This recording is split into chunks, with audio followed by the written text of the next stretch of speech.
Hi, Nora. Hi. Nice meeting you again. Thank you for having me.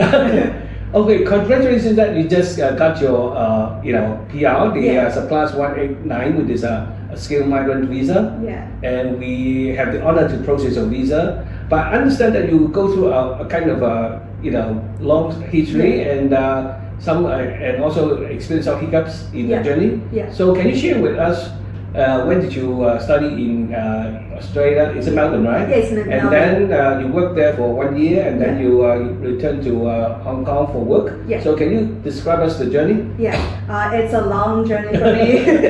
I'm really glad that I finally got the PR granted. But back in, I think it was 06 or 07, 2007. So I went to Australia to study in year 9. And then, after 3-4 years of high school, I went into Melbourne Uni to study psychology to do my undergraduate degree. So after graduation, upon there, I've already stayed in Australia for about 6 or 7 years.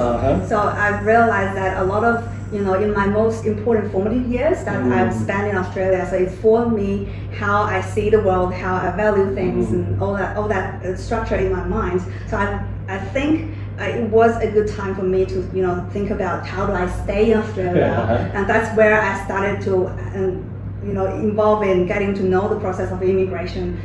Where can I do? What can I do? Like with the profession and everything, so that and then they have to take language tests, and then there's translation, all these tests that they have you to accumulate your scores.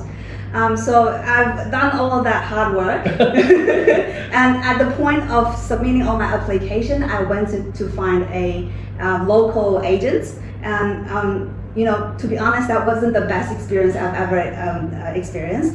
It was the beginning of COVID, so when I was trying to contact with them and see where my application is going, they just nowhere to be found. And I had them on just WeChat. disappear. They just disappear. And then I knew that from the start there was something not add up, but that was the most easy to find agent back then in Melbourne. So I reached out to them. There's there's no response, and they said that their staff is gone, and then I don't know what to do. So was also during that time I decided to leave Australia. That was after 11 or 12 years that I've spent there, so that was a big life change.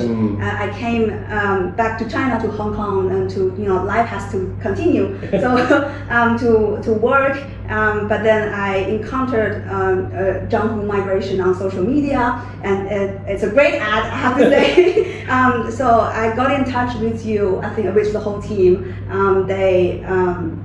I explained my situation with them, and then that's the started off my new journey, applying my PR visa to Australia. I still remember that we analyzed your case and identify the areas that you have to catch up and how we can increase your chance of success. Yeah. And then eventually we got your visa granted. Yeah. So how do you compare your experience with John, whose team? Yeah. Because you also went to an immigration lawyer who refused your case, right? Yeah. So that's a bit of a funny journey. So I had bad experience in the local agents. So I escalate my case. I think the agent is not going to do a good job. I'm going to go to a local lawyer. That's the common sense. Like I'm going to escalate the issue, and the lawyer is going to fight for me. But they didn't. They evaluated my case, and then they said, we can't do anything about it. The only thing we can do is help you wait for it, and then we can remind you of any of the scores that's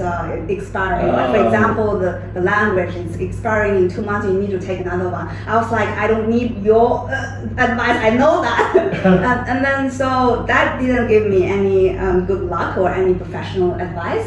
So when I went to Zhanghu and when I went to your team, the first thing they did was to really detail and analyze, what information is available from my case, and then what constructive advice that they can provide to help me increase my scores, to help me to reconstruct my application.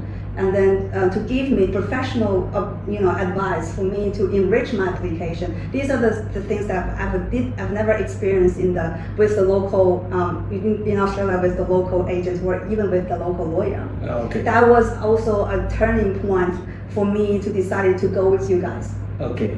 So to wrap up our interview, and so what is your advice to people who think of immigration to Australia? What are the steps they have to do?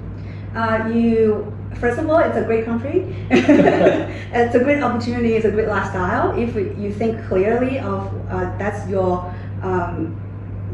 change of life direction. That's you decided to experience something different. You have to think about that. And second of all, of course, that's a lifestyle and the language, and there might be barriers, and you have to consider that as well. And then third of all, I think immigration to moving into another country, there's a lot of challenges. And then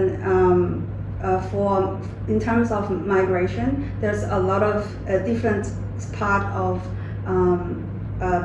visa options? Yeah, visa options. And then you have to think about, what's the most suitable one. I mean, John can definitely help you to find the most suitable one for you, and then going from there. And then that will be my best advice. And then, do your homework. Make sure that you find the most professional, licensed advisors who can give you the best solution. Yeah. Yeah. Okay. I definitely agree, 100%. So thank you very much for your time, and wish you all the best with your life in Australia. Oh, thank you. Thank you for that. So thank you. Thank you for everything. Thank you.